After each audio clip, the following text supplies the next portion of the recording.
কি ডায়াবেটিস আছে, পায়ে কোনো বোধশক্তি নেই এবং বলছেন পা ফুলে যাচ্ছে এবং ব্যালেন্স রাখতে পারছেন না। আসুন দেখাই।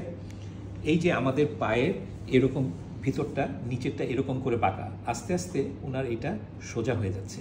আর সোজা হয়ে যাওয়ার কারণে পায়ের বিভিন্ন জায়গায় প্রেশার পড়ছে, আর তার ফলশ্রুতিতে তার পায়ে ঘা হতে পারে এবং এই ঘা হলে পরবর্তীতে পা হারানোর আশঙ্কা আছে। আমি যখন হাত দিলাম প্রত্যেকটা পালস আছে কিন্তু অনুভূতি নেই এবং পায়ের নিচে হাত ঢুকানো যাচ্ছে না, ফ্ল্যাট হয়ে যাচ্ছে। বাম পায়েরটা বেশি, ডান পায়েরটা কম। এইটা কোনো দিনই আবার উল্টিয়ে নর্মাল করা যাবে না, ধীরে ধীরে খারাপ হতে থাকবে। কিন্তু ডায়াবেটিস যদি না কন্ট্রোল করেন খুব র্যাপিডলি খারাপ হবে। ওনার ওজনও কমাতে হবে। সবচেয়ে বেশি ইম্পর্টেন্ট কথা হচ্ছে যে প্রতি রাতে পা দেখে ঘুমাতে হবে। একটু ঘা হয়ে গেলে চিকিৎসা করতে হবে এবং স্পেশাল জুতা পরতে হবে, তাহলেই ভালো থাকবেন। সবাইকে অনেক অনেক ধন্যবাদ।